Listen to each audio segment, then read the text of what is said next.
Never seen a smile so big on my little old lady's face until I tell her I'm going fishing all weekend.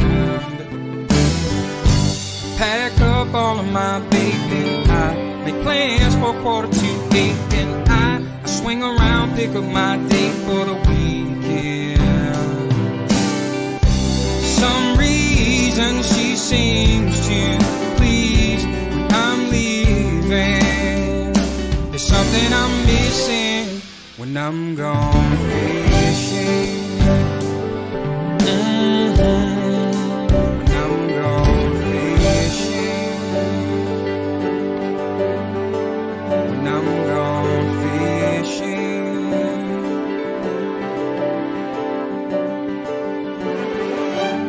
Yeah, baby. Yes, sir.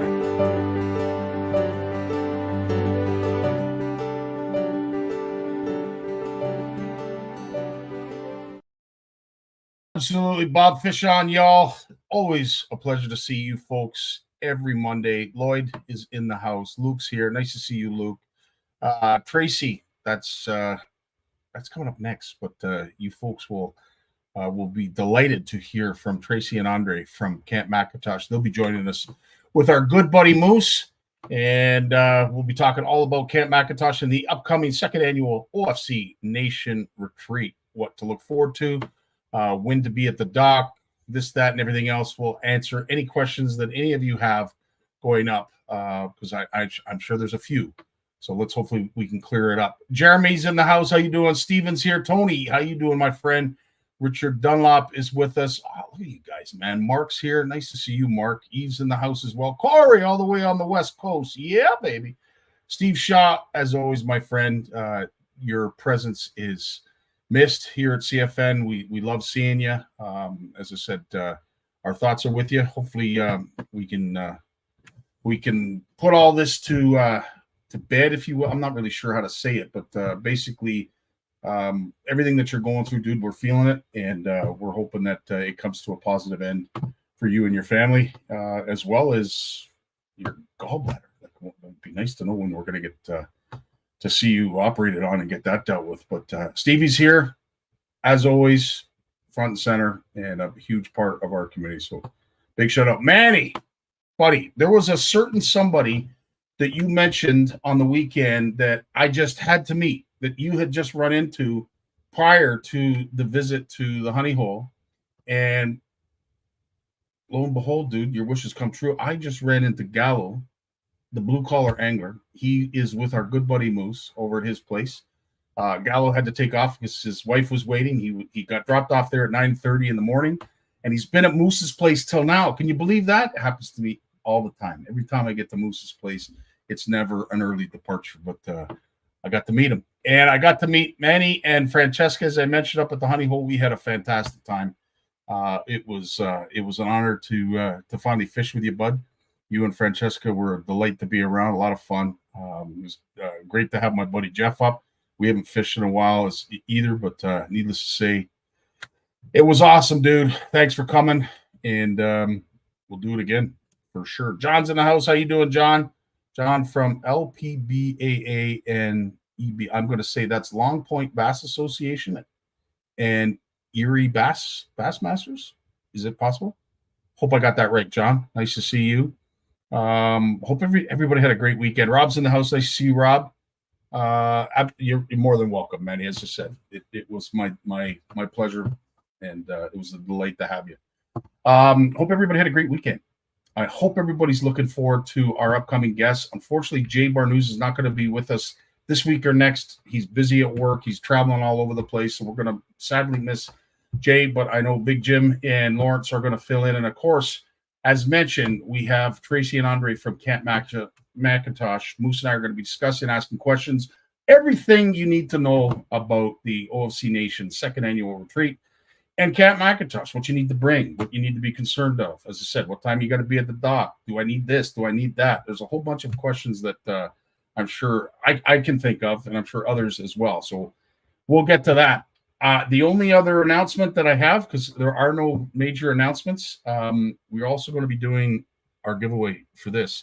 All those who reached out to me and PM me, there weren't a lot of you, but there was enough of you and some big names. In fact, I believe almost all of them, except one, are watching here right now. Joe Moore's in the house. Happy Monday to you, my friend. Always a pleasure to see you. And Corey, you were on that list, so you have a chance, buddy. You have a chance to win. That'll be coming up at the end of the show. We'll be spinning the wheel, finding out who the last CFNer is standing, and we will be giving that away. Without delay, let's bring in the one and only Big Jim McLaughlin. Love to see him, and I'll tell you, he's got some serious flow going on tonight, unless he put on a hat. We'll see you in a sec, right after this.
Oh, you did put the hat on.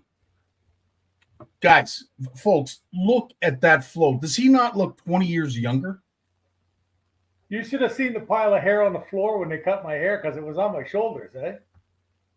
Dude, the girl was out of breath. She's cutting and she's... Wow. Well, what a job. I don't know who your hairdresser was, but buddy, they did a fantastic. That's some serious flow. Good for you, man. You're gonna be beating Tammy off with a stick with flow like that. The best ever with my haircut was when I went to get my haircut after COVID ended. Yeah. I didn't get a haircut for a year and a half. The little kid asking the mother, why does the old man have so much hair? She was so embarrassed. I told her, hey, it's a legitimate question. That's hilarious. Yep. Jim, it's that time of year. The tournament seasons have pretty much come to an end.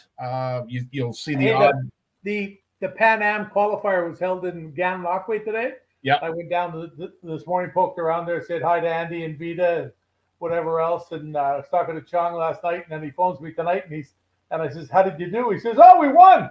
And I said, yeah, no, but who had the biggest weight? Did Bob win? Like not Bob Izumi, Bob McMillan, because he did so well on the regular tournament they had there this weekend, the GAN Cup. And he said, no, we won. I said, are you serious? I thought he was being sarcastic, eh? Wow. They weighed in almost 28 pounds, so that's pretty cool. Congratulations to Team Canada in the Pan American Games. Yeah. Is it an annual thing, Jim? They got the qualifying. That's what they just went down. They were down in the States for. Yeah. And next year it's in Canada, and I guess some of the guys are going to fish at the same kind of thing. 2 or 3 of the teams are going to fish in Spain. Is that right? against the Spanish guys who've always come over here and think it's kind of cool. Just having a good time together. Yeah, no, it is, and you got some serious sticks that compete in this league, as we found out from. The nice thing about it is anybody can go. Yeah, and some guys don't like that, but I don't know. I think it's cool. I think it gives it that brings it that grassroots touch. It sure does. There was so many guys there like that went down to the States. There was a few got to go down, and they're not really tournament guys. Mm-hmm. They just sort of do the odd one on the weekend, and they went down, and they just happened to, like last year in Quinny, and they squeaked in right at the bottom, went down, had a great time. They learned how tough it really was to fish in the U.S. in a lot of these lakes where there's a lot of tournaments, and where you got 5 tournaments in a weekend, plus you got 500 recreational guys. Yeah. It's not just the tournaments, it's the recreational guys. There's just so many more fishermen per square foot type thing. 100%. Jim, we made a post today. Steve did a beautiful edit of our good buddy Cooper Gallant. And some would say, and he's holding a beautiful lake trout from up in Northern Ontario. I believe he's up in the Kenora area. But needless to say, some will argue that Canadian anglers are far more versatile when it comes to fishing because we have so many species to target. Oh yeah. And it makes us that but you talk about we might be versatile, but when we don't know waters and when we go to a completely different country, how much of that raw knowledge can we carry over, or do we have to adapt? No. It's not like that, because look how long it took for guys from Canada who were true multi-species fishermen to do well down in the States. Yeah. And then, a lot of people don't realize it. You look at Gussie, classic example. Total multi-species guy. The Johnson brothers, they spent a lot of time fishing smallmouths. They spent a lot of time fishing largemouths. They spent a lot of time fishing walleyes in the core, Yep. They did a lot of other things too, but they really poked their nose into bass fishing. Rocky and I were both absolute multi-species anglers. We fished for everything. We guided for muskies. We guided for bass. I guided for walleyes in the Ottawa River, doing the back trolling bit with the Lindy rigs and all that stuff and everything. And so I think in the beginning it was more of an advantage than it is now. Makes sense. Because now you've got guys that have got 20 years experience of just bass fishing. Yeah. And that allows them, they've got to know the bass really well, where Yeah. before it was a little different. So yeah, it's amazing to hear too. A lot of anglers that start in the rivers. I mean, Cooper Gallant was steelhead angler. He was a friend. from Toronto. Yeah. Yeah, J.P. DeRose is another one, popular name that started in the rivers. I'd like to say almost Italo Bigman was a river angler before he was any other kind of angler. But needless to say, we have a multitude of species in our Canadian cool waters, and we are blessed to have them because it makes us better anglers. And we see it with the Johnsons, Gussie, Coopers of the world running around, toting our flag and spreading the word of the Canadian anglers. Cooper's enjoying it. Oh yeah, He's hungry. The opportunities come. I mean, that kid. Did you see the thing I posted about 5 years ago in my memories? After he had already fished some pretty big tournaments, had paid his money, got it, took his licks. Yeah. And he was posting that he would cut lawns to call him because he needed to get money. Yeah. To go fishing like that right there. That's like that's big time. 100%. That's the dedication. Yeah. Yeah. Well, as always, it's a pleasure to see you, and it's a great news to hear that the Just Fishing magazine is almost ready to be posted and available. How close are we with that, Jim? Because I know you're excited. Maybe sometime middle of next week. Middle of next week. And if anybody, I just got to keep Tammy away from the quilt ladies. Wow. Well, when quilting's taking over fishing, we're in trouble. We won't. Well, you've seen the quilt room. Oh, I can't believe one woman produced all that. Yeah, that's insane. The stuff she has is incredible. I should never have pushed her toward. 100%. That's my retirement. They're selling that. Never mind the magazine. We're selling quilts. I get it. The magazine and the fishing stuff. Well, if you're still interested in the magazine, Steve has just posted the link. That's where you need to go when it is up and running. You can look at past issues there as well. Yeah. But Jim, as I said, you have spoken to, interviewed, promoted, published a whole multitude of anglers. Some of them Canadian, some of them American. Well, Tim Allard and Justin Hoffman were I published Justin Hoffman's first article ever. Mm-hmm. Same with Tim. I was talking to Tim this morning, in fact, on the phone coming back from Gananoque before I went to the gym, and he's doing very well. I mean, he doesn't have another job. Tim is an outdoor writer, and that's the really cool thing about it, because there's I don't really know. You look at Gord Pizer, who does a ton of writing in that, but he worked for the Ministry of Natural Resources for 35 years. Yeah. I mean, he wasn't. I mean, Tim's biting it and doing it. He's that's what he does to pay the mortgage. Now his wife has a really good job and works hard, and we bug him and call him Mr. Mom and everything, but he wanted to be an outdoor writer, boy, and he's done it. He's very well known. He's got a lot of pen names. There's stuff that he does in the States. That's how much that he does. He has to go under aliases, because it would be the Tim Allard show in a lot of places. Wow. Yeah. Well, and it's a great topic to bring up, because at the end of the day, folks, say they've said to Moose, I'm sure they've said to you, they've said to myself, if you guys are doing this, like you should be making a lot of money. And if there's anything that I can help, and I'm sure, Jim, you're on the same page, don't get into this industry in hopes that you're going to make a living. But if you work really hard, there is a possibility. It's just really tough to get there. It comes back to life, Scotty? And if people, I don't know. I was talking to a buddy of mine today. I've never met the guy. He's a former SEAL, and he's a motivation guy. And I was talking to him today, and he said to me, I don't know what it is with people today. They're all waiting for someone to come and rescue them. And he didn't say it in words that politely. Yeah. Because he's done the real show. He's been shot and left for dead and whatever else in the whole thing. I mean, he's like big time, eh? He was on two numbered SEAL teams. He never told me the numbers, but he was on two of them. And to hear some of these guys, like the motivation about, he talks to me, he says, one of the best things, and you'll see a lot of guys have adopted this now. Like 20 years ago, he came up with the thing about a person who's appears to be down on their luck and having a hard time functioning and whatever. Well, he said the first thing you do in the morning when you get up is you make your bed, because that way you accomplish something that day. Yeah. You didn't come home or walk back in your bedroom at dark and go, ugh, my bed's not made. It's a really funny thing. Every morning when I get up, I make the bed. Every morning, it's one of the things that I do. Whether I'm going out, whether I'm coming back here to work, to tie jigs, to do an interview, whatever I'm doing, that's one of the things that I do. And I've really, it's funny how little things like that, your commitment to yourself is so important. So important. That's why, like, I sat outside the gym today, Scotty, this morning for probably 15 minutes on the phone, hoping that an email or something would come so I didn't have to go into the gym.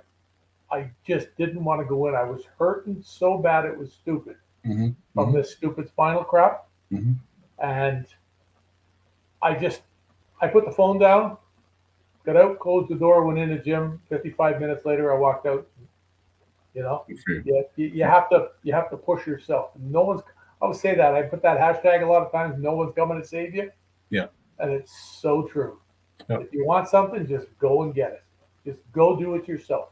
Well, Jim, you've certainly defied odds when it comes to health and vitality, and you continue to do so, living in remission. But the fact that you're able to do this all with a smile, and you inspire others, you bring joy to others. You are a busy man. You talk about the evolution too, when it comes to where you started as an angler to where you are now. I would never have thought someone of your age, and I don't mean any disrespect, would be as fluent on social media as you are.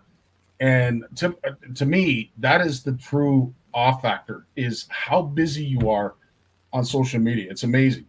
I think I told you about our granddaughters, the ones that are up below Mattawa, up above between Pembroke and Mattawa, and them saying being in the car, and one of the little girls, who's about 12 or 13, said to our grandkids, "I wish my grandparents were like yours." Wow. Because we're not stiff old, you know. Yeah. You know what I'm like. I know. And I appreciate this comment because I was going to say the same thing. I would make the bed, but I don't know where the dog and the wife would go, and they'd be awfully pissed off for me waking Roll up. them out. Yeah, that early in the Pick morning. it up and dump them on the floor. Got a comment here from Jeff Dix. Evening CFN and Jim, Isabel, and I are watching for a little bit before bed. Cool. Always nice to see fans stop in and say hello. It's why we do this. And folks, if you here it comes. If you do have questions, if you have anything that you'd like to talk about, look what I dug out tonight. I'm gonna rig up. We're gonna get the boat in the water, and I'm gonna go fishing. Holy smokes!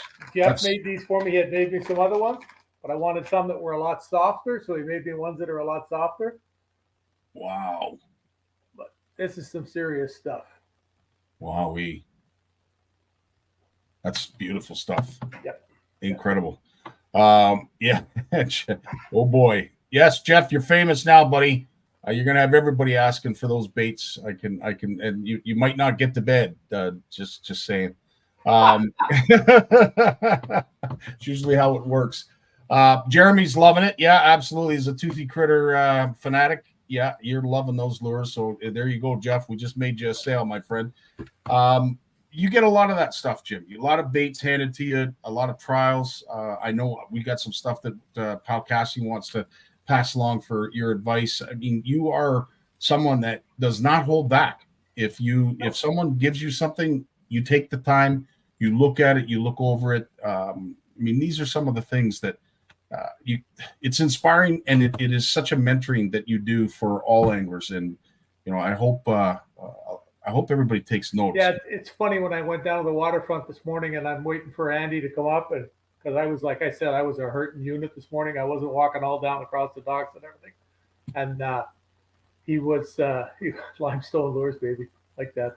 And he was, and when he came up, by the time he got up, there was literally 15 guys around the truck, fishing guys, around the truck talking to me. Wow. And they all got their thing to ask you, and then guys say, "Well, it's one guy I got at the game. What are you doing in town? Are you here for the tournament, Jim, or whatever?" I said, "Well, no, I'm here for coffee. I live here." They look at you. Duh, bro. Should have told him that. Yeah. Every morning he'd be stalking me. No kidding. So some of the highlights, because as you are now sharing a lot of your past experience, a lot of your memories. What are some really cool things that come to mind as you share these memories? I'm sure you sit back and go, "Oh, that's right. I forgot about that. That was so cool." Any really cool moments that you'd like to share? It's ongoing. It just keeps happening. Like Jeff there, when we did the kids thing with the Gananoque Police Department, we got I think it was 128 kids or something the first time around. Wow. And he asked Isabel, he said, "Hey, we're going to go, Big Jim has the one at his house that you went to." And she went, "Oh," and he went, "Yeah." And she said, is he going to be there? And she said, "Oh, yeah." She said, "Okay, I'll go." It's kind of cool. A little kid wants to come see. They see you for 30 seconds and they're gone. You know the way kids are.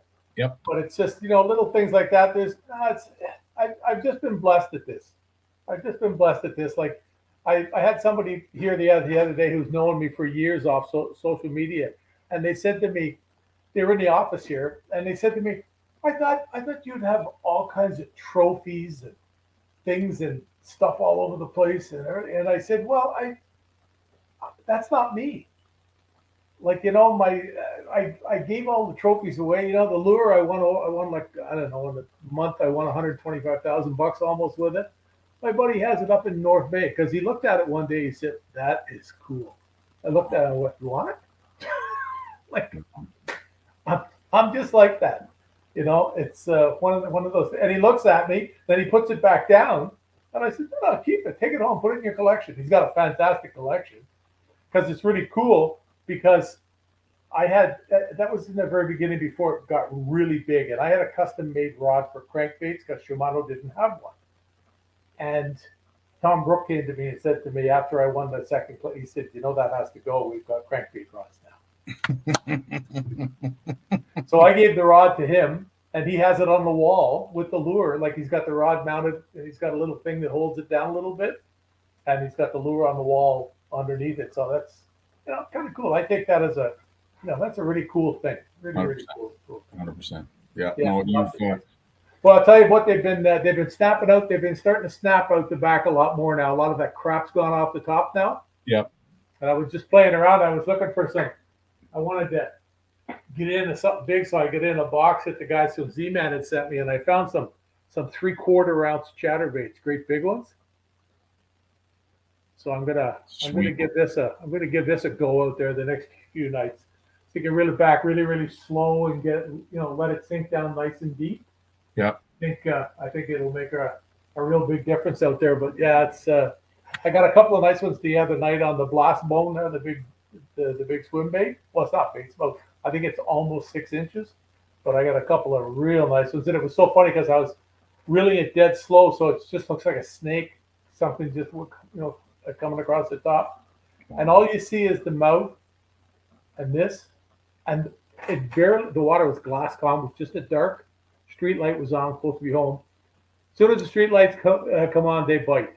It's amazing. It's something to it. But the guy says, it's because of the light. No, the light's like 100 yards away. I see it. It's not anything like that. But it barely broke the surface. Wow. It was about probably 4 pounds, 4.5 pounds. Just barely broke the surface when it came up. I'll post a picture of it there later. That's awesome. It's really cool. Stuff like that. That's what you do, out the back here. So I was talking to you about that. Oh, I got to tell you, this is even better. Guy calls me up, gets me on the phone. He says, "Can I leave a message for Big Jim?" I said, "Okay, well, hang on. Let me get a pen. I'll write it down." So, and then he leaves the message. And then he says, "Who am I talking to?" I said, "It was Big Jim. You said you wanted him to call you back. I didn't know if you wanted to talk to me now." And the line goes quiet. It's like you can hear the tumbleweeds and the crickets. Oh, man. He says, "Are you serious?" I said, "Yeah." He says, "Oh my God, that's funny." Anyways. So he wanted to ask me about frog fishing. Okay. And I said to him, I said, "Well, I said, frog fishing is one of those things that I said, if it's on, it's on. If it's not, well, it's not, eh?" Mm-hmm. And he said to me, "Yeah." He said, "I had a frog that I used to fish with all the time. And it was black on the bottom and it was black on the back too. The whole frog was black, and I can't find any black ones." And I said, "Well, maybe you can go online and buy a couple, or call a couple of shops. I'm sure somebody's got all black frogs, because it is a choice in that." And he says to me, "Yeah," he says, "I've looked around a lot. And I really can't." And I said, "Well, maybe you could try taking a Sharpie to it and just black the bottom on a marker." Sure. Because he said you had some that had like a green. So I got to talking with him about, well, no frog has a black belly. We got on that chat, and I said, well, the reason the black showed up is because it silhouettes really well. I would use a black frog on a cloudy day, because when a fish looks up, he sees it. It just silhouettes. It's something that works really, really well, and whatever else. So the guy messages me back. He gets me on Facebook, and he tells me, "I can't believe it." I said, "What happened?" He says, "I caught the biggest bass I ever caught in my lake." I said, "How big was it?" He says to me, "It was almost 5 pounds." I said, "Wow, that's a giant. Good for you," and whatever, And I'm texting back, or messaging with him and everything else, right? And then he says to me, "Yeah, I did what you said with the marker." And he said, "I made the bottom of the frog black, and I got it on the first cast." So what are you going to argue with? It was a bright sunny day and everything. That's awesome. But yeah, we actually, when we talked on the phone, we actually discussed about frogs, and he said, "I don't see any frogs in my lake, though." And I said, "Well, you don't really think that a bass thinks he's eating a frog, eh?" And he says, "What do you mean?" And I said, "Well, a bass would have to wait a long time to find a frog in the water. You don't see a lot of frogs in the water where they could eat them. And every chance they get them, just like mice. Yeah. I've seen mice in the water get eaten. I've seen it in the Ottawa River. Mm-hmm. I've seen bass swim up right onto the shore almost and get them in the Ottawa River. Lots of times. It's something that they really target. And, things like that, it actually happens. But I said, you don't see too many frogs hopping around on lily pads and stuff like that unless they're plastic with fishing line attached to them, whatever else. And he said to me, yeah, because I've never seen a frog at my lake, never. And I said, well, that's, people think that because it's called a frog that the fish thinks it's a frog. The frog ain't thinking. He sees something moving. I told you about the one I caught with the chatterbait a couple of weeks ago with the weeds, bringing it in. I'm reeling it across the top of all the slop at the end of the dock. There's the one patch I have to get across. It's about 10 feet wide right down. And every time I bring the chatterbait and I have to reel it across the top of this crap, and I'm bringing it across the top of the crap, and I stop it, and a 2.5 pounder just comes straight up out of the crap and eats it. Wow. He didn't know what it was. It was a ball of weeds with a chatterbait in the middle, and he came up and he bit it, It's that kind of thing. It's just movement. Well, Jim, you have not wavered from your steadfast belief that fish are not smart. You are on that page. There's no getting you off that page. So I am not going to be the one to argue with you by any means. But as always, dude, our time absolutely flies. I know you weren't expecting to make it tonight. We are so glad you did. So is Isabel, who recognized you right away.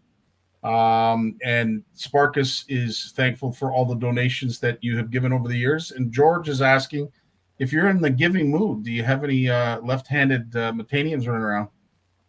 Left? You mean like reel with your left hand? Yes. Yeah. What the hell do I want one of those for? No, he wants it. I know.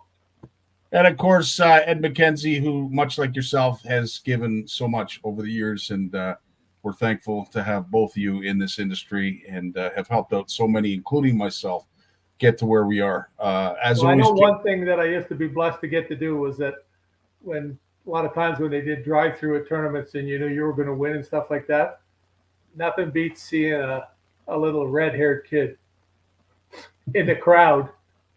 You pick one of the rods off the deck of your boat and give it to him. You hand a kid an $800 rod and reel. Why? Because you can. And I've got people that contact me 25 years later and go, I'm still fishing with the rod you gave me. And they show you a picture and they got 4 kids. You know what I mean? Like, you don't realize it. When you saw them, they were standing there with their tongue hanging out like Opie, like watching the weigh-in. And it's what it is. It still works. Awesome, buddy. Well, class act as always you are, and an inspiration and a great mentor for the rest of us. So, hey, you guys are off this weekend, right? We are. We are heading to Camp McIntosh. Up to Camp McIntosh. I hope you do well up there. You should. If you don't, it's certainly not because the fish aren't there. Yeah. If fish are smart that weekend, it's us that are done. I've been sending them up little memos all week. Exactly. What to avoid. Yeah. He's going to be the one that casts the biggest shadow. Yeah. He'll be hanging over. He's going to have a CFN hat on. Yeah. Stay away from him. Jim, have yourself a great week, man. We'll talk to you next Monday. All the best, my friend. Take care, kiddies. Right on. We'll talk to Lawrence right after a word from our sponsor. When it comes to Canadian food, we've got your back with flavors like lemon pepper, beer batter, campfire barbecue, lemon pepper dill, garlic butter and chives, and crispy Cajun. We've got a mix for every meal. Whether you're serving East Coast shrimp, West Coast salmon, succulent walleye, chicken wings, or veggies, we've got you covered. Coat your food in outdoor flavors. Available online or at these fine retailers. Lawrence Gunther in the house. How you doing, buddy? I'm fantastic, my friend. Fantastic. I know we've got a lot of news to get to, especially Bluefish radio news. But first and foremost, how was your weekend, my friend?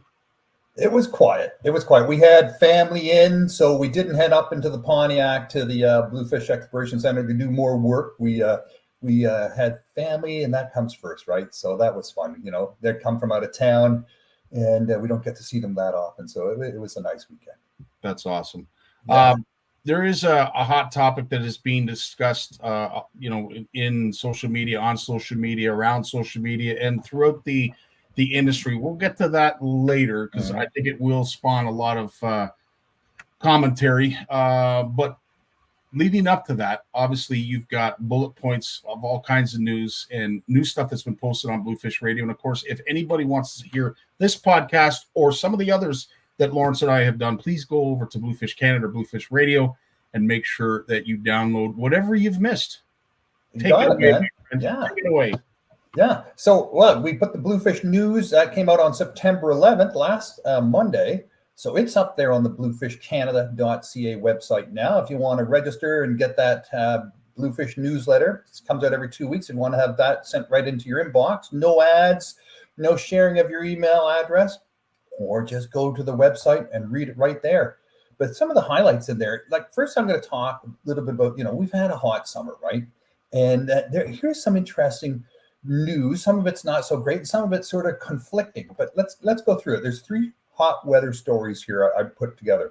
The first one is, so the Cowichan River on Vancouver Island, hundreds of salmon and steelhead were died, and they think it's obviously related to the high temperature, and more specifically algae dying, decomposing, and then a lack of oxygen and excessive pH levels caused from that. And it's sad because the Cowichan Valley was doing so well with the salmon returns. It was really coming back strong.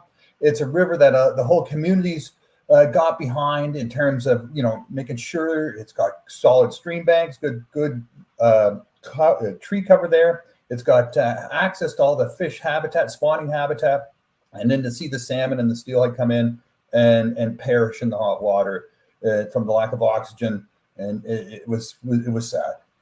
Wow. Well, and you see it. It's tough. I mean, even with some of the tournaments that go on, the anglers have to stuff live wells full of ice and all kinds of things, to keep these fish fresh and keep the water cool. But when it comes to that kind of environment, you certainly have to be careful. Yeah, for sure. And can we do something about that? Can we move these fish into deeper water? When they come up, there's so many of them.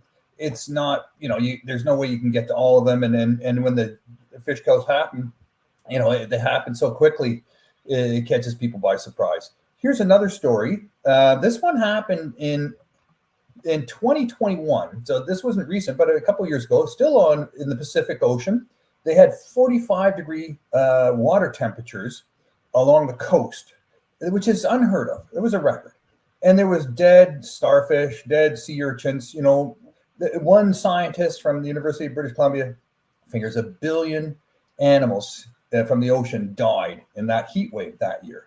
1 billion animals. And this really, when you read something like this, you think, oh my God, the whole ocean is just going to be just dead, right? Nothing but gook floating around out there at some point.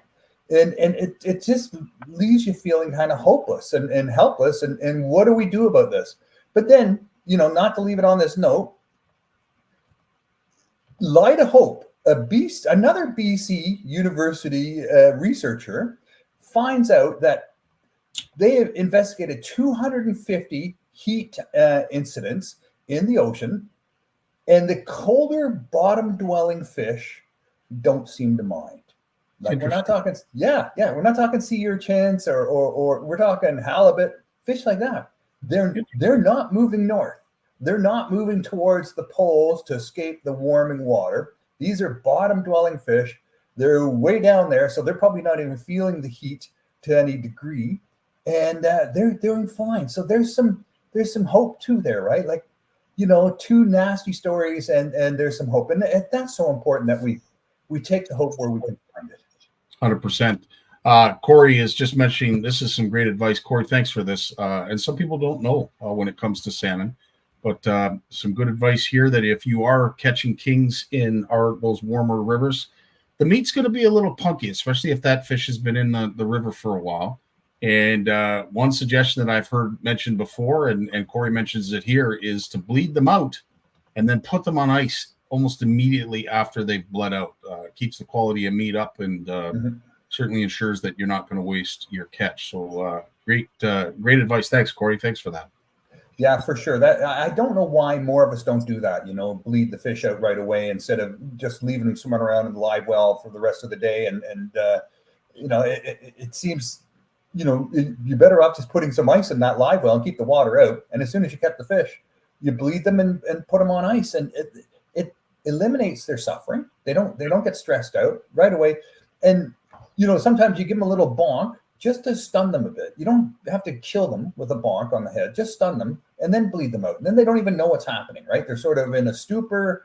They're, maybe out cold or dazed, and they don't even feel what's happening to them. And it's the most humane way. And they're finding on some of these commercial ships now, this is how they're doing it. They're bringing the lines right into the belly of the ship, these long lines. They're taking the fish off the hooks. They're bonking them. They're stunning them with electricity, and they're bleeding them out immediately. And the price they're getting for the fish, because you don't get this big load of adrenaline going into the meat and causing the meat to get really stiff and causing the meat to have a funny taste. The fish are relaxed. They're calm, and the quality of the meat is just absolutely stellar. So if you want to eat your fish, that's the way to do it. Yep. No, completely agree. Especially when with walleye, I can't say it enough how important it is to get the blood out of the fish, because your quality of meat certainly goes up. And I didn't realize it was worth more, but makes sense. So I'm sure you have some other news. Oh, I do. Let's go to the other end of Canada, out to Nova Scotia, Canso. It's that little town right there that separates Nova Scotia from the Cape Breton Island.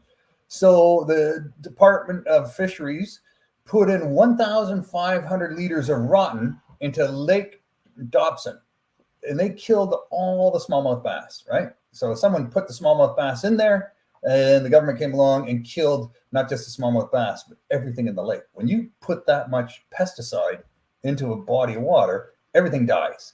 Everything dies. Yeah. And you think that's it, right? Like, what's going to happen? Well, by the end of the summer, they found, this was in the spring they did this, and later in the summer, they found brook trout migrating up the river were coming into the lake. So good news there. This is what they wanted. They wanted the brook trout to get the lake back. Brook trout cannot outcompete smallmouth bass in these bodies of water. They lose. So the government comes in with the big hammer, uses the Rotman, kills all the smallmouth bass, and the brook trout get the upper hand.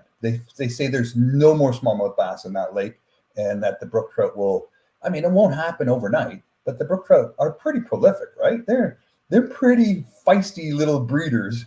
They spawn a lot, and they have a lot of fecundity. So it probably won't take that long for the brook trout to take over that habitat. Now you got to get the whole food chain back in place, but nature's funny like that. It'll recover. But it seems fairly drastic, right? And I would have to say, I mean, folks out there might disagree. I'm not sure, but if the smallmouth got in there in the first place, I would almost bet that they're gonna find a way to get in there again. Someone might do it. Yeah, someone might do it. And hopefully, people will start to get a little more informed and say, look, we don't have to put smallmouth bass in every lake, because they are being relocated by humans. This isn't natural spawning of bass moving from one lake to another. They're being not birds moving eggs or anything like that. No, it's buckets. It's buckets. Gotcha. Yeah. And that's the problem all through these Atlantic Canada is these white bucket brigades moving smallmouth bass around. It's happening so quickly. There's no scientific evidence that this could ever happen in any sort of natural way, birds or whatever. It's just not going to happen. Well, again, we don't have to mention it to the folks that are listening because they get it. But transferring fish like that is a big no-no, especially when it's having adverse effects to the natural, historic fish. Those fish that have been there from day one. It's something that we have to be mindful of. And of course, these are why we go to great lengths to make sure that the boat's dry and we're not transporting gobies or any other invasive species. So good segue to give out some great advice, but I'm sure you're not done. No, because we're going to talk right exactly what you're talking about in the plants, water sojourn in Port Severn, right? This has been in there now for almost 10 years. It's spreading throughout the whole water system. Now, this is a whole canal system, so it can spread by boats moving back and forth, up and down. Yeah. And so they have to take really strong preventative measures to keep it from spreading, and a lot of eradication. So, we're spending money.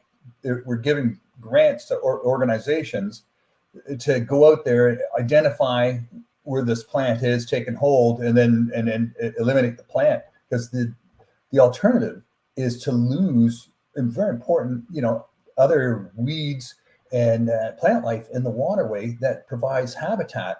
And apparently this stuff, not good habitat, right? So this is, here's an incidence where, we don't want smallmouth to spread, but we're also, there's still a fish we love. And so we're hesitant to take measures.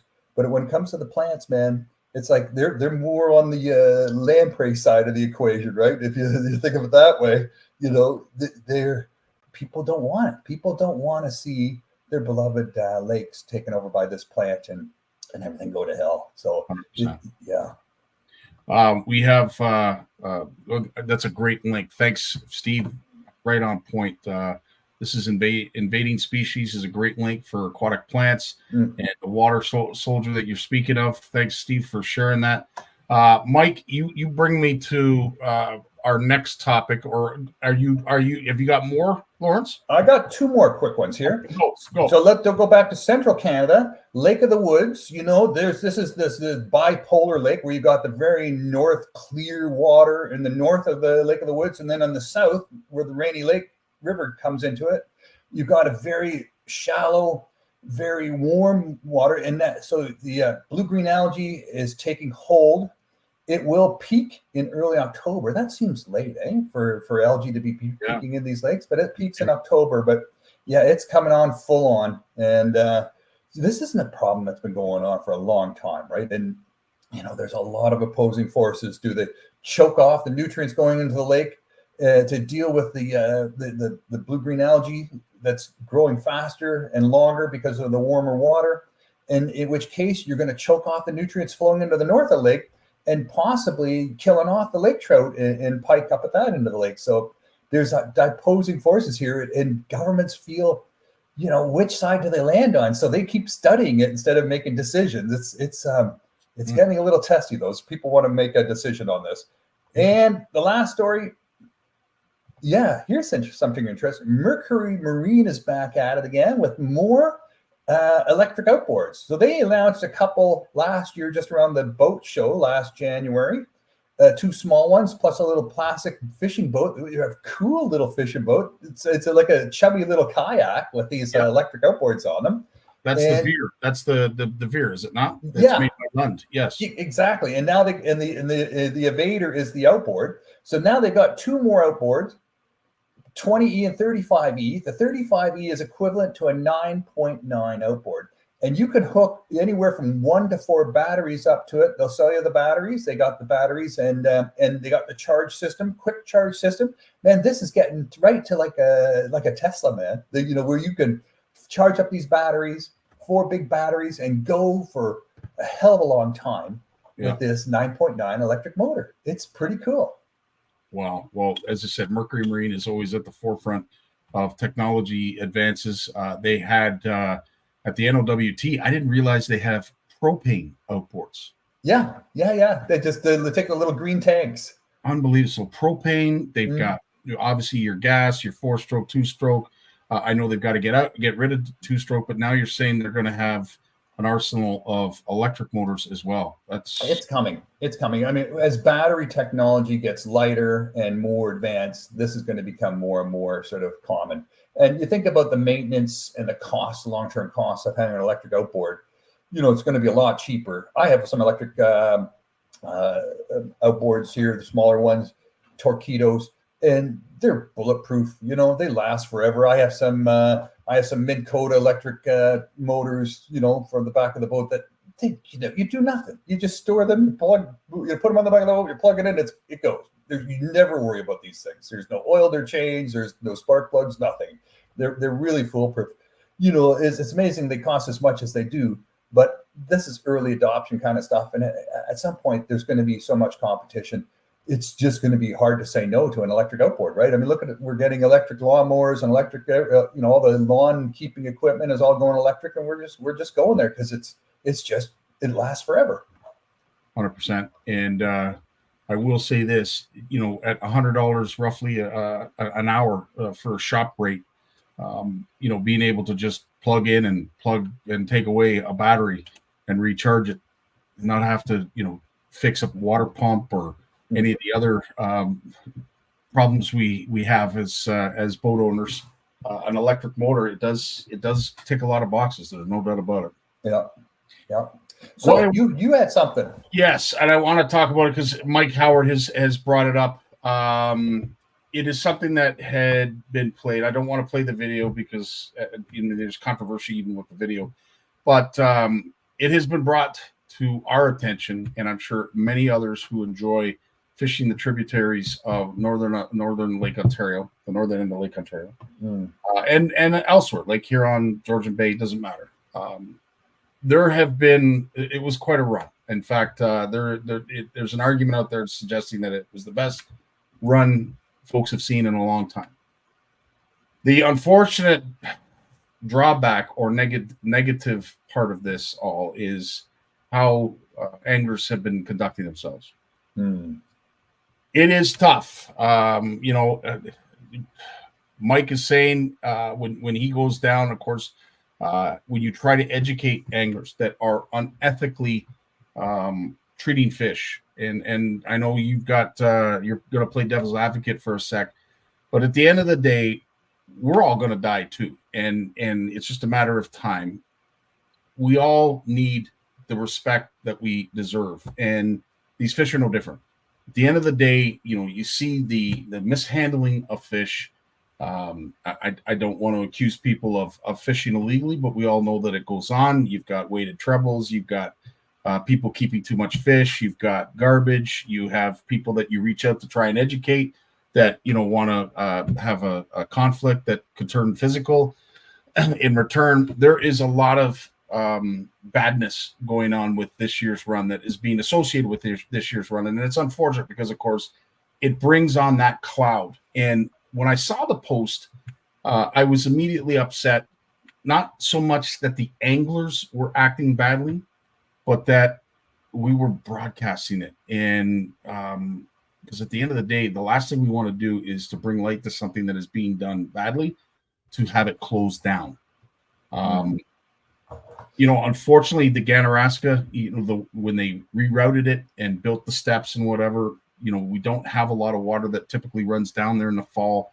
And there have been suggestions that perhaps it needs to be shut down because it's literally fishing in a barrel. But that might be an argument. And I might, suggest that, yes, that might be a good idea to shut that area down to anglers. But what we don't want to do is, of course, confine everybody to one area where all this nonsense is going to go on, because unfortunately we have anglers out there that are not acting properly. And if anything, I'd like to ask you, as well as everybody that's listening, how do we properly educate these people without getting into a fist fight, without having stuff thrown at us, road rage or anything else? How do we properly educate these people? Because I think that's the question that needs to be asked. We know the nonsense that's going on. We know these fish are going to die, and I know you might have a different argument, Lawrence, but at the end of the day, how do we properly educate these people that what they're doing is wrong? Do we just call the MNR? Do we just call the OPP? What are your suggestions, Lawrence? Well, I think you're right. I think the science and the knowledge has to trump everything, right? And I think the more information, the more quality information we can get out there, the better. And I was talking to a fish biologist. He spent 20 years on all the committees, on the hatchery committees and the stocking committees for the North Shore of Lake Ontario. He's well regarded. We're going to have him on the podcast soon. We're queuing it up. And I was asking him, how many of these salmon, that are in Lake Ontario, that we put in Lake Ontario, and including the Atlantics, right? We talked about the Atlantics, and he's got some ideas about that as well. And I said, how many of these salmon are actually reproducing naturally? And he says the government's not willing to say, because if they say that it's more than 50%, if it's 60 or 70 or 80%, then they're on the hook to take care of them. If these fish are naturally reproducing, if they're going up, spawning, dying, and their eggs are hatching, and their fry are living in the river successfully and returning to the lake, then the government has to step in and has to take measure to protect these fish. Because what's happening then is totally unethical. You're interfering with the cycle of life. Yeah, we're fishing for fish in a river as they, move up to the spawning beds. It's not that different than almost spearing fish on a spawning bed, right? And we all know what people think about that. But if these fish, if there are identified fish, and I put to his attention, what about the fish that move up the Credit River and get past the Norville Dam and get up to the Credit River Dam, the Georgetown Paper Mill Dam? What about those fish? Are they ever going to reach spawning grounds? Because there's pretty strong pressure from the Isaac Walton Trout Club to not let those salmon get into those headlands of the Credit River and compete with the brown trout and the brook trout for spawning habitat. They'll be undone. The steelhead and the salmon will just overwhelm the brook trout and the browns up in the upper Credit. So those fish might be just bashing their head against a cement wall of a dam until they perish, with never actually having completed their spawning cycle. And if that's the case, then maybe there's something to be said for a limited fishery in those specific instances to take those fish out so that they can provide some food security to certain people. You see this in some places in the Rocky Mountains in the United States, where salmon and other fish run up against a dam, never to complete their spawn. And at some point, they allow a fishery to take place. You call it a fishery, call it a harvest, whatever it is, they're throwing big weighted treble hooks in there and pulling fish out and taking them home and putting them in their freezer, right? So this is all about science and knowledge. And I don't think one shoe fits all, but I think we need to put pressure on the government to say, call it what it is. If these are fish that are naturalized now and they are spawning successfully, then we are interfering with the cycle of life. We need to manage it. The reason that the government is not willing to admit that there are fish that are salmon, coho, and chinook that are successfully spawning now and have naturalized, and it's not just hatcheries. It's not just hatchery fish, which is what they're alluding to. So, they can say, oh, it's just hatchery fish. We put them there. It's put and take, we put them in, you take them out, whatever. It's no big deal. We're not going to waste a lot of resources to go there and look at how you're taking the fish out that we put in for you to take out. Right? That's their argument. Yep. And, Ed, thanks for sharing some of these stats. On the Bowmanville Creek lift 10 years ago, 80% of the fish that returned were natural. There were no fin clips. Mike's suggesting that on the Ganney, it's all natural except for some Atlantics that come up. But Sean Quinn, he says it best. At the end of the day, it's embarrassing. It is. It's embarrassing to see some of the nonsense that goes on there, to a point where these anglers are now taking away the opportunities for anglers like us who don't want to, confront them, don't want to get into an argument with them, but also can't stand there and watch them do what they do. I've always thought it was a little strange to have anglers waiting around in streams where fish are spawning. You don't typically see walleye anglers in the rivers where walleye are spawning, but it's something that I myself have had to, adapt to, grow accustomed to understand that, this is a fishery. And in some cases, like Mike Howard mentions, the Ganney it's a short season. It's a really short season. So, once they start running, you see a wave of anglers go there, and then as quick as they're there, it's gone. Some of the other tributaries that, perhaps Sean Quinn and others enjoy lasts a little bit longer. So you can spread that that harvest, that bloodbath, whatever you want to call it, out a little bit. But needless to say, at the end of the day, this is a resource, and we need to respect it no differently than any other resource. And again, I don't know what the answer is. I just know there's a lot of conversation going on. There's a lot of critical thinking that's going on. It's like a highway. It's like a highway where they've taken down the speed signs, the speed limits, and the police have just stepped away. And people say, well, you shouldn't be driving more than 120. That's just unsafe. And they're saying, well, look, no one's saying anything. No one's saying that. I don't see any speed limit signs. I don't see any police officers pulling people over. As far as I'm concerned, there's no limits. And this is what we're dealing with here.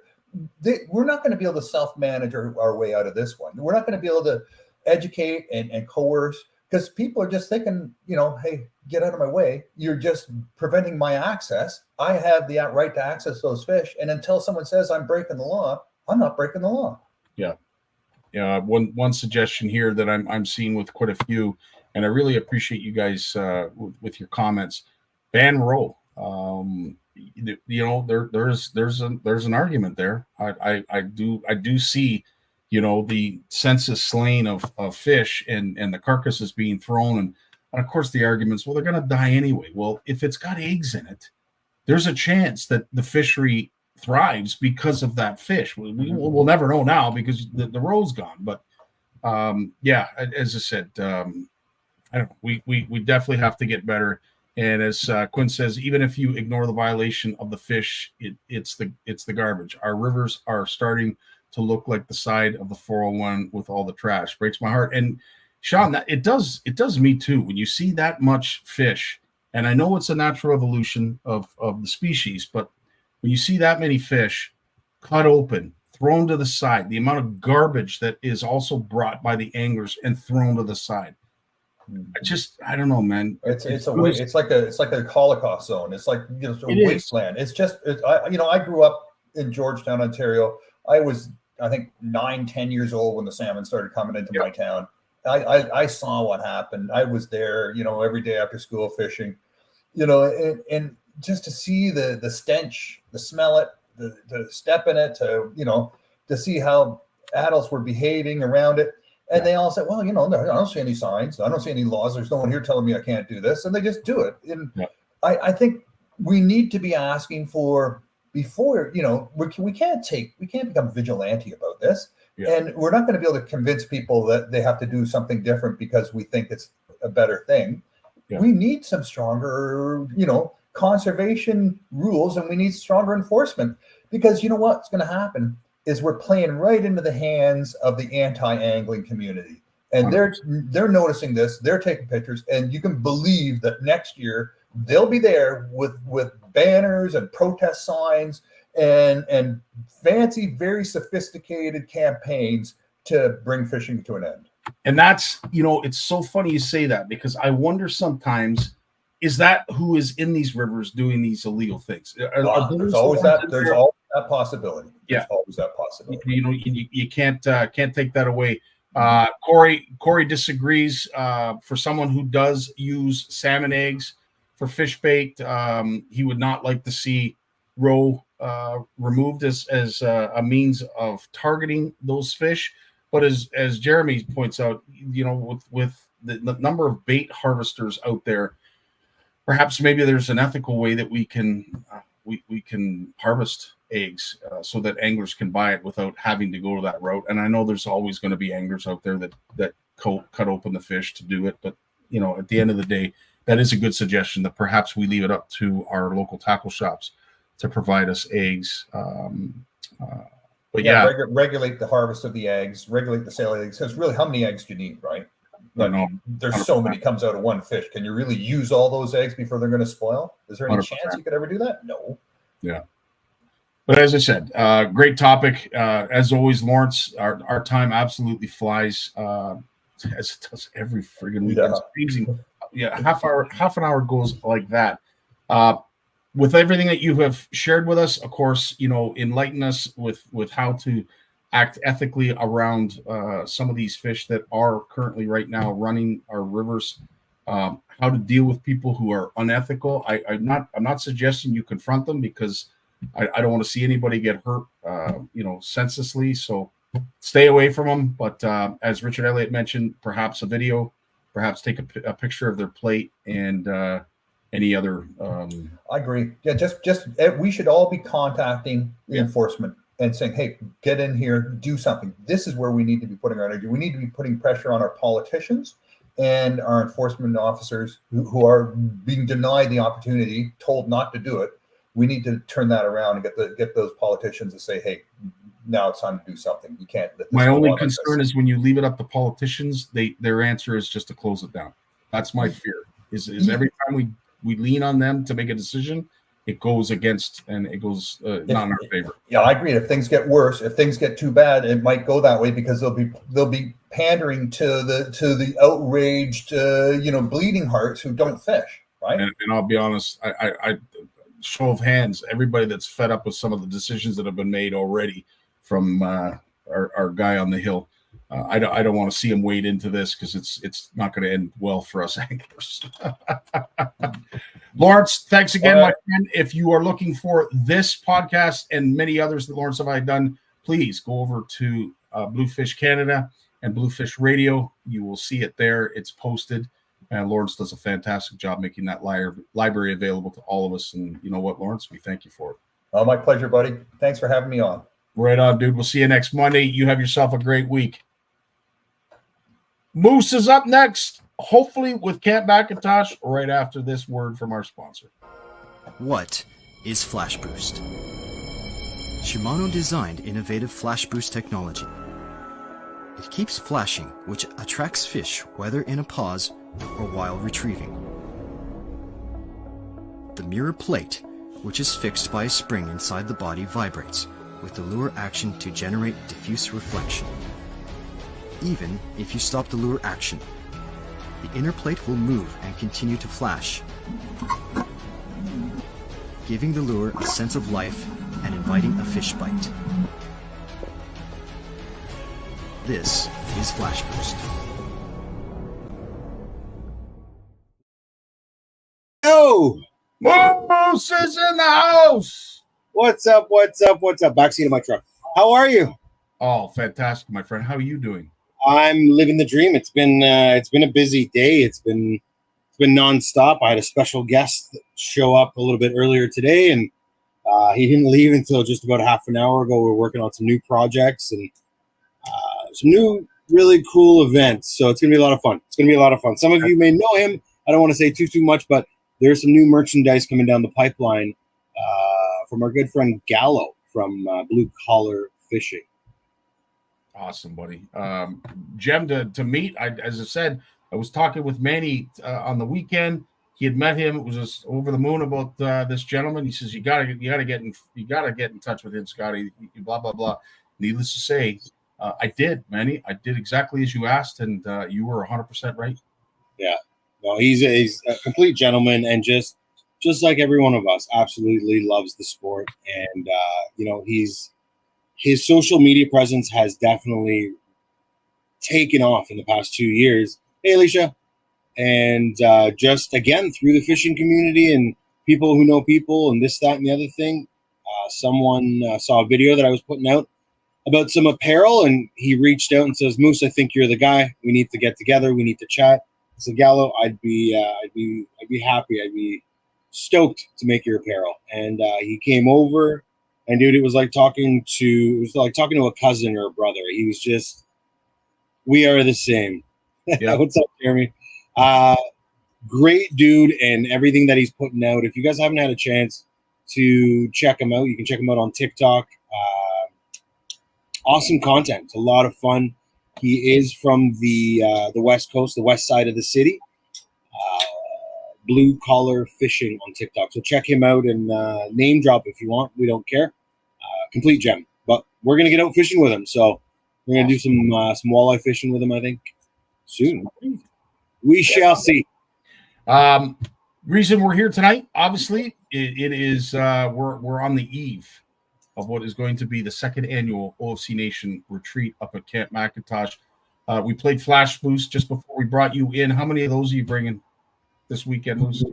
I've got a boat full. But Quinn and I, so Sean Quinn's here with me too, and we've got a game plan. We're going to go up a little earlier. We're going to do a bit of muskie fishing. Say hi to Shannon. She's back there. I'm just going to say hi, Miss Shannon. I did see that. Hi. So yeah, long story short, we're going to load up early. We're going to go on our own little adventure and road trip. This was actually the weekend that we were supposed to go up to Nipigon and film with Cooper and Colin, and unfortunately it didn't happen this year, so we're going to change things up a bit for the road trip. But Sean Quinn and I are going to go on our own little adventure, and Cooper and Colin may join us on day 3. So who knows? They might come for a boat ride, and you may just see the Koopmeister rolling around the French River with a big Canadian flag, I hope. Absolutely. So I'm super pumped. I'm super stoked. Wicked group of people going. Yes. I have been informed that I think there's 3 spots left, possibly 4 spots left. But we're getting down to the nitty gritty. I know that Tracey and Andre have gone to the end of the moon and back and helped us out immensely when it came to, making sure that everybody had a roof over their head and organizing who's sleeping where, and they're prepping for food and all that stuff. So the amount of work that goes behind the scenes to throw an event like this, whether it's what you do, Scotty, or what I do on the back end, or what Scotty or Steve Shaw does, or what we do at the trade shows, or what Tracey and Andre do to prep the lodge is unbelievable. It's a lot of work, and I just want to make sure that it's a good outing, and they know how appreciative we are to be there, and it's definitely a place that I think that everybody needs to visit. You're not as remote as you would think, but at the same time, like, there's nothing around. All you got to do is enjoy the lodge, enjoy the fishing, enjoy the scenery. In my opinion, it's worth every dime. You can't pay for that sort of serenity. You know what I mean? 100%. And I think it's a great segue and a great opportunity to now bring in Andre and Tracey, owners. Oh, they're here. Yeah, McIntosh. They are Moose. You heard every word. Hey guys. Hi, Moose. Scotty. How going?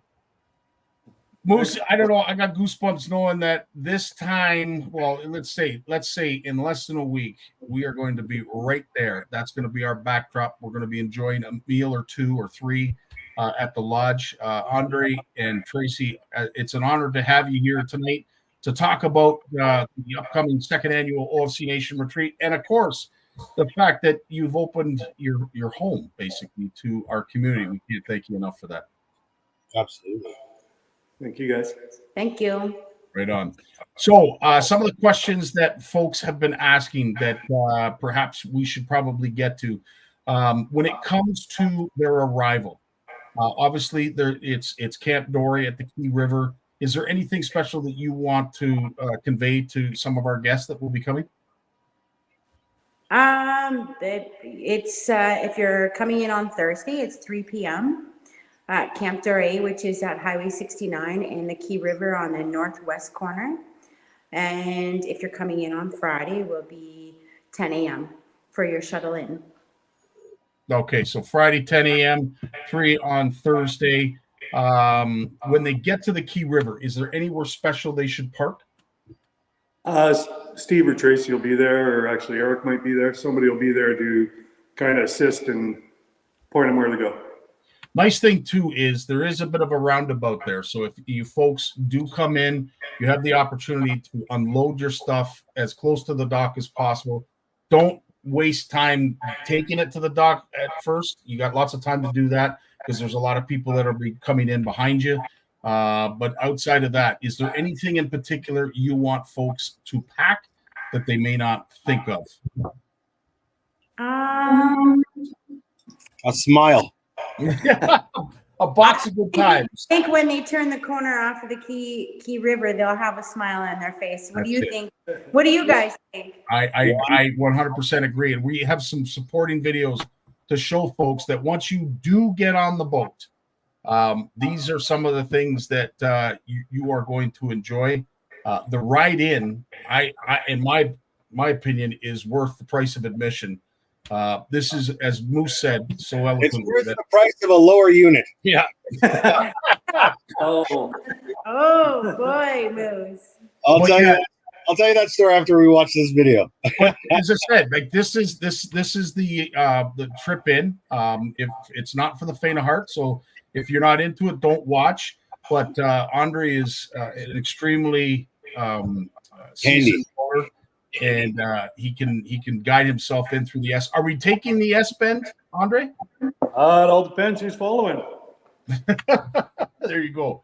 So there's that opportunity that we are going to get the scenic tour on our way to Camp McIntosh. But as I said, the one thing that I tell people all the time is everything jumps out. Like nature, scenery, everything is right there. And take it all in. Make sure you take lots of pictures. Because as quick as, well, it seems like a lot. 40 minutes, that goes by quick. It goes by real quick. Very. Yeah, 100%. I was lucky enough to lose the lower unit. Actually, I didn't lose the lower unit. I was lucky enough to hit my lower unit and mess up my prop. And I couldn't believe how quickly Andre and what was the other gentleman's name? There's another guy there. Chris. Like instantly, hey, we got this. Let's figure this out. Hammer, wood, mallets, and we're putting my prop back together. And good enough that I managed to get it all the way back. But yeah, hospitality and I can't say enough. Moose, I believe you did do that when you were catching a fish. So somebody else was catching a fish. It was my last run of the day, and I thought to myself, thank God I've made it all weekend without hitting anything. You know, we saw Andre on the way in, and he was like, yeah, keep going that way. So, yeah, keep going that way. We went that way. Got lost, ended up 2.5 hours or 3 hours in the middle of nowhere on an island. It was raining. It was windy. It was rough. We had no radio. We had no cell phones. And that's when I spoke with the VHF radios. Useless when it's sitting on your countertop at home. But anyway, we made it to the lodge safe and sound. And on the last day, we were cruising out. And I remember that there was a couple there who really wanted to catch, I think it was a muskie or a pike. And, well, don't they hook into one as we're cruising on the way back? And I was so excited that he had gotten one on and his wife's taping him or filming him. So I whipped the boat around. Same line I've been doing every single day the whole time we were there. Whipped the boat around, and I just come a little bit too close, and I hit a shoal with my lower unit. I went flying, and so did everybody else in the boat. Thankfully, the boat was fine. It was just the prop, but Andre managed to get it straight enough that we can get back, and we captured the shot. We lost the prop. It is what it is, but it was all worth the story. What a story it was. I don't know. It's hard as a boat owner to see that kind of destruction, but you took it well, Moose. I have to give you that, buddy. You took it well. Better than Jeff. Jeff lost a hole in the lower unit. Yeah, it's true. It's Tell you guys that story at the lodge. It's not very appropriate for this lodge. It's not appropriate for this. No, 100%. When it comes to the boats, obviously there's an artilla of boats that are available to your guests.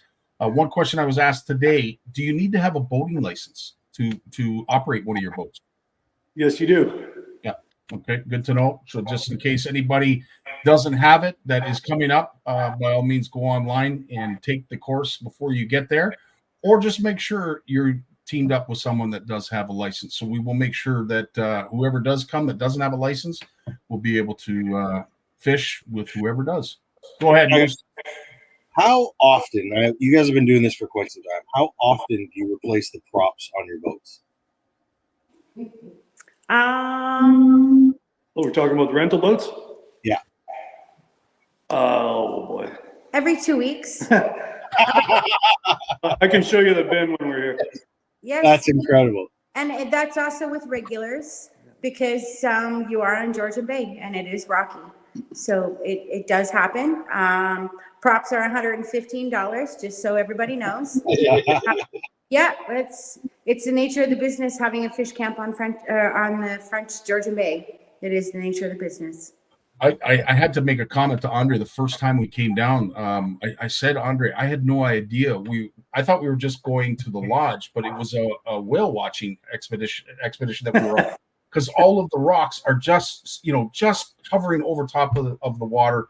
And it literally, Moose, you could attest, you honestly think you're passing humpbacks and sperm whales and all kinds of things as you're making your way to the camp. But yeah, to your point, those who are coming up, make sure you're aware of where you're at and that you're not under full throttle if you're in water that you're not familiar to, because as Moose has brought up, again, bad things happen. And Chris or Andre, whoever assigns you your boat, will go through the motor with you, keep it unlocked. There's different safety measures we go through with everybody when they get their boat assigned to them. Now, we have some special guests. Moose has brought up one that we're really hoping, fingers crossed, shows up and And I mean, it would be an honor to see Cooper. Yeah, he's hoping he's going to pass through on their way home. One of the days, anyway, they're going to stop in and fish with us. So fingers crossed that happens, because I know they're filming for the road trip series. But if it doesn't happen, we did talk about spending another. He's already spent a week up there, or 3 days. I think Cooper and his family were up there filming. So anyway, we got talking, and he may stop in and say hello and do some fishing, but we shall see. But That we would do be have, we fantastic. do have a special guest other than you, Moose, that's coming, and Quinn. Butch Carter, Oh, the cool. old Raptor coach, is going to be joining Mike, his dad, and the rest of us at our OFC Nation retreat. Looking forward to talking to him, I'm sure he's going to share a few stories. We might have to, feed him a few wobbly pops in order to get some of those really juicy stories out. But needless to say, I'm sure he's going to have a mess of them. Yes, Tony, you're 100%. If there's anything that I can advise everyone, bring earplugs. Bring earplugs. The wildlife does get rowdy at night. Yeah. And plastic bags. Bring plastic bags. Yeah, plastic bags. 100%. Yes, 100%. Can't guys that enough. Well, what's the this year? What's your biggest catch for each species? 54-inch muskie. Gross. 43 cut off the dock. Yeah, there was a 42-inch muskie caught off the dock. Walleye, I think it was 32-inch. Bass. There's been a bunch of 19 and 20-inch bass caught, so about a pound or so. It's been a fantastic year for fishing. One thing that I have been intrigued to see, because we've done enough walleye Wednesday edits up at your camp. Andre, is it true? Are the walleye coming in? Some guys are coming in with some. That's the one thing I've noticed is different from other years, is the number of walleye that have been caught this year. Yeah, it's good. Definitely an uptick on that. Looking forward to possibly targeting that species, because it outside of that one day that we went out with Chris, that one there, plus some of the walleye picks, Moose, have been absolutely phenomenal as well. But that is a big fish. That is a very big fish. Oh, yeah, that's 54 there. That's a beauty. Wow, that's unreal. Looks really skinny. Yeah, it looks like a fish grain more than a bay fish. Beautiful fish. Incredible. 19, 20-inch bass. Obviously, the numbers of smallies that people have been catching are probably off the charts. It's the one thing that I really emphasize to anybody who's interested in coming. If you like smallmouth fishing, this is the place. Yeah. Compared to last year, what would you say the water temperatures are like? Are they higher, lower? Probably about the same. I think we're running 67 was what I was told surface, yesterday. Yeah. Interesting. Because all bodies of water that I've been to recently have just been, water temps have been off. The whole season has been off down here. I wasn't sure if it was the same up there. It's been the same. The temperatures have been unpredictable. When you're thinking they're warming up, they're still cool, but now. But it's weird because today it was beautiful, and it's supposed to be beautiful until I believe next week, early next week sometime. So I believe it's going to be like 19, 20 degrees while you guys are here, which is fantastic. That's swimming weather, Scotty. Bring your Speedo. I'm knocking on wood right now because I've been watching the forecast for the last, 10 days. And Moose, just like Tracey said, it looks like awesome weather. Doesn't look like we're going to have to compete with rain at all. Temperatures, are going to be beautiful. At night, it'll get cool, great for sleeping, and listening to all the wildlife. No, I'm just kidding. But you got some garp pike, I see. I was looking at some photos. You got a garp pike off the dock? My father caught a garp pike off the dock with a minnow. Yes, and it was a fairly big one. Yeah. That is a decent. Have you ever caught one of those before, Andre? No, that's the first one I've seen here. Wow. But I had another customer catch one, I think it was a week or two after that. Yeah. And then we've been hearing about other people seeing schools of them.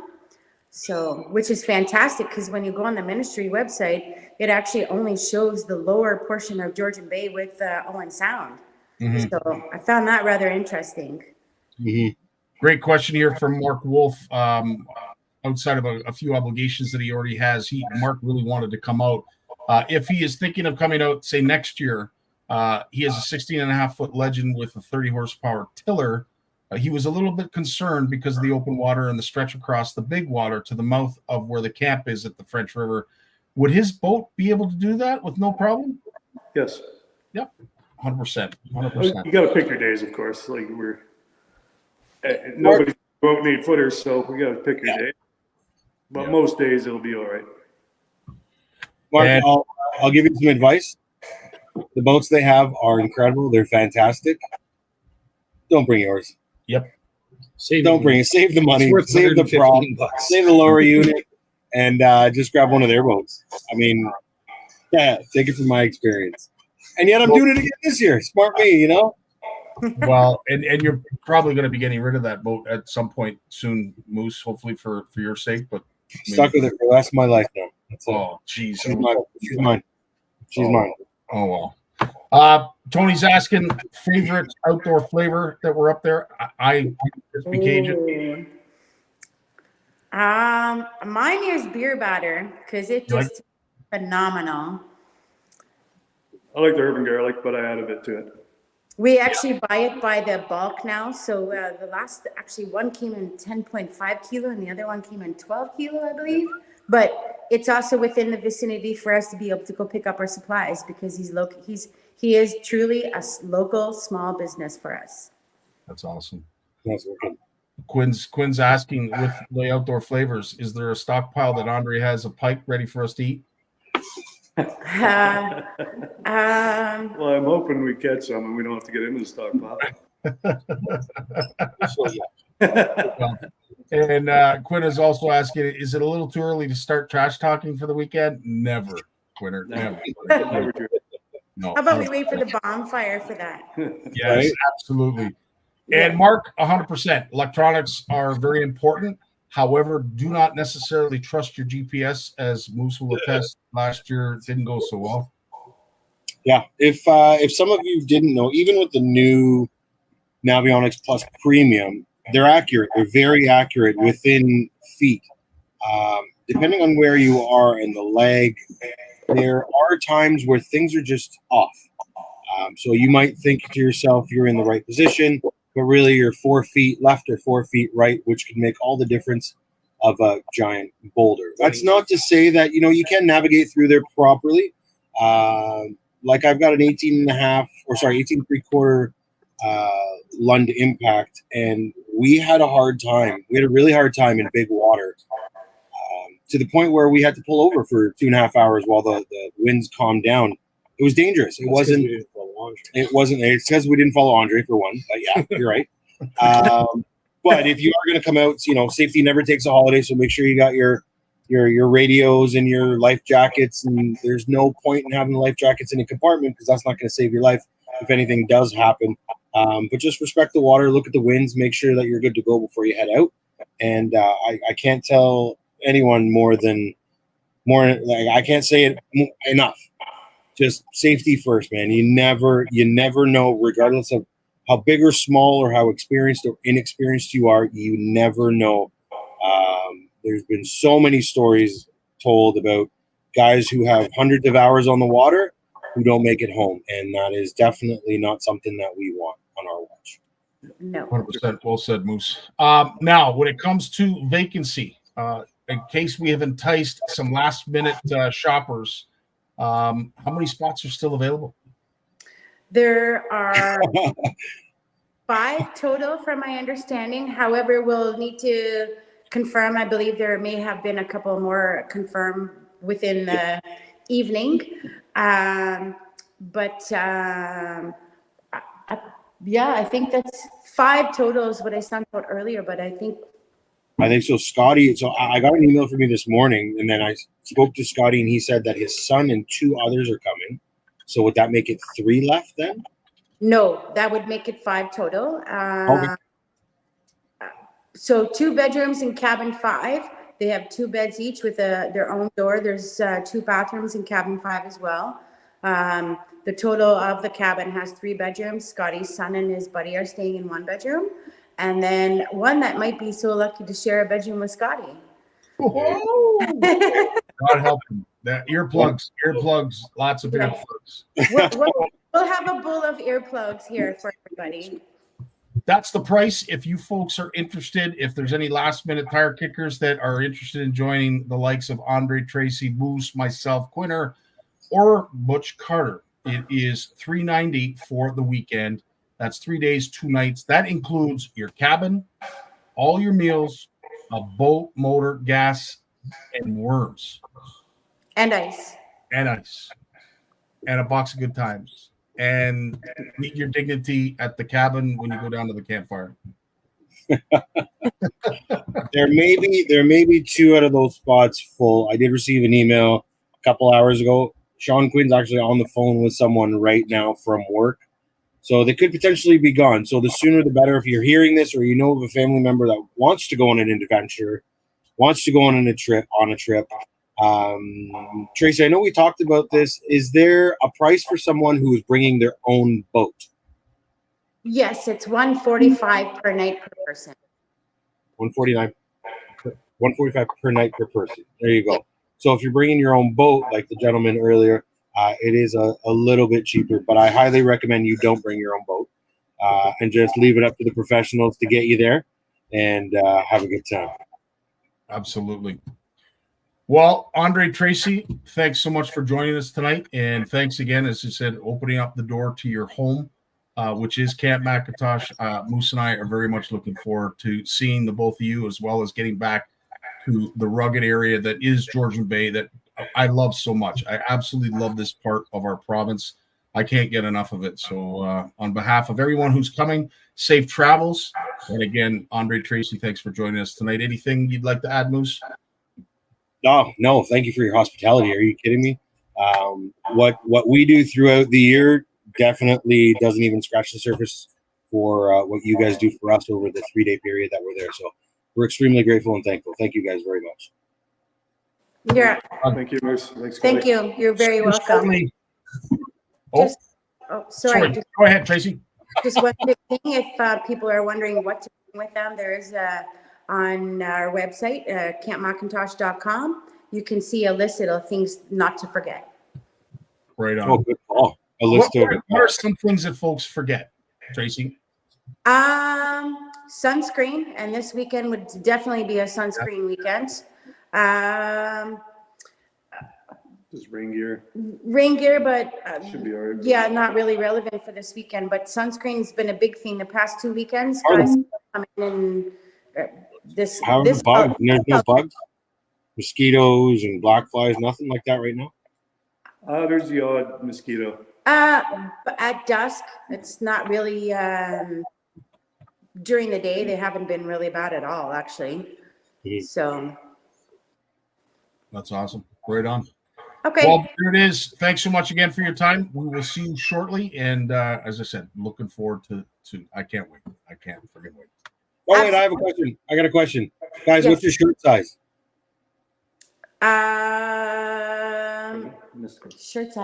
Shirt size. XL, please. Yes, please. And Okay. actually, just make that 4XL because Tracey and Chris are with their sister as well. It's funny enough, I have them on my list from last year, plus 2XL, but I didn't know what sizes you guys were. So we're doing our best. You are. Very Slow. much. It's good. We'll see you later, guys. Enjoy the rest of your night. You Cheers, too. guys. Soon. See ya. Peace. Moose, can't wait to go, man. Can't wait. Super pumped. Absolutely jacked. The only shitty part of it is it goes so fast. Yes. It Very goes fast. Yes. so fast, man. Like, Very fast. it's almost to a point where I don't know if a weekend's enough anymore. We might have to Go early. Yeah. Come So, up with us on Wednesday. yeah, you're heading. We were talking about this. You're gonna head up a little bit a day early just to get set up and stuff. Yeah. So Thursday I'll go up. We'll go over the cabin assignments, with Tracey, and she's done a fantastic job so far. So I know I don't have to do much, but yeah, we I think we have to be there for 3 on Thursday. So it gives us, one extra night just to get things set up, get the flags put up. Yeah. Fantastic. Friday. Fantastic. Yeah, no, it's going to be super exciting. And like I said, if anybody out there knows of someone who wants to go on a road trip, please help us out. Hit the share button, call them, message them, just say, hey, there's a few spots left. In my eyes, the more the merrier. And if we can get it full, then it just solidifies the fact that we could actually get her done and get her full. So I promise it's going to be a good time. I promise. That's what I'm going for. It will be a good time. Yes, I have been pumping your tires, Sean. I said, don't talk. When Sean starts talking, just zip it and listen, sit back and enjoy. It's quite a ride. It's always a good ride when Quinter's around. Thanks, I need your help, gentlemen. Yep. Okay, so we were doing this giveaway from Pow Castings. I don't know if I should probably remove it just now so you guys can see this, but Sean, I know you hunt. Do you see what that is? It's a jet ski negotiation tactic. It can be. Yeah, it can be a bit of a persuader. Yeah. Yep. You know what that is? Holding your decoys in place. You got it, buddy. You got it. So we had a giveaway that we did get some folks that did PM me directly. And what I need from you. What was the most ridiculous thing you got? What, as an answer? Yeah. I can't say it on live. It was no. Yeah. I just put 2 and 2 together. Yeah. I'll end it with it. It's a plug. That's all. Yeah. Oh, yeah. No. Yeah, Definitely that's not. all I'm going to say. It is definitely not that. Thanks for all those who did mention that. But anyway, we did have some correct answers. There's more than one that came up with that. I'm not going to say. Moose, Oh, don't boy. hold me to this. Don't hold me to boy. this. Oh boy. Network full of freaks out there. Wow. You got it. Now I need a number between 1 and 5. 4. 4. Okay, here we go. 1, 2, 3, 4. We're going to shuffle it, and we are going to announce our winner. So last CFNer standing, as always, we remove one angler at a time. All of you qualified. Thanks so much for your answers. Some were a lot more entertaining than others, but needless to say, we did get the right answer. These folks that are on the wheel did answer it correctly. It is a decoy weight provided by Pow Castings, and we're going to put a CFN prize pack together for our winner. Sorry, Jim, you didn't win. We are going to remove angler by angler. Moose, while we're spinning the wheel, give us one of your best takeaways from Camp McIntosh last year. Oh boy. The laughs. Yeah. The laughs around the campfire. The endless Scenery. the scenery's unreal. I think Sean and I are going to go portage this year. We found couldn't find. It's not hard to find, but we went all the way to the end of the river and realized we can't go any further with the boat, and so we're leaving the boat on the shore, and we are going to heel toe express down the gorgeous river and do some fishing and just sort of take it all in. The scenery is unbelievable. Pictures don't do it any justice. If you've never been, it's definitely something that you need to do. Yep, agreed, 100%. All right, we've got 2 anglers left. Whoever it lands on is the runner-up. Whoever's remaining is the winner. So to Blake and James, I wish you both luck. Let's find out who wins the CFN prize pack. And it looks like it's going to be James Shembry. Right on, James. You win, my friend Blake. You're a runner-up. Really appreciate it. Everybody that answered, of course, Pow Castings for giving us the idea. And we will get that out to you hopefully in the next day or two, just before we leave for Camp McIntosh. I got something for you. Okay. Remember how we talked about some cameras and electronics and stuff? Yes. Yes. I think I'm going to give away a camera. But this is how it's going to go down. We spoke about this last week. How do you usually end your video or your show? Usually just with I love you and have a great night. Absolutely. So I think what we're going to do is we're going to ask you fine folk, sorry, mosquito fly, to put together a 15-second video and send it to me. And the winner, once a month, we'll choose a winner. And I'll send the video to Scotty, and I think that's how you should end your show. The winner will get a camera. I love it. Camera of my choice. It could be a $50 camera. It could be a $500 camera. I'm working on some pretty cool stuff with GoPro and DJI. So first person to come to the table, we may do a GoPro giveaway at the end of every summer. We may do a DJI giveaway every month, but that's sort of in the works. But right now, I want to see what you guys can produce on this. We all have one of these. So what kind of video are you looking for, Moose? Anything in particular? A 15-second feel-good fishing video. No audio, just nothing. And every week it's going to change. So this year it's just this month it's just a feel-good fishing video, 15 seconds, no audio, music only. I love it. Yeah, we're going to change it up every month. Right on. Well, I appreciate that, Moose. You're going to stick around. It's the end of the show. As always, I will put you backstage momentarily. Any last things you want to say before you go?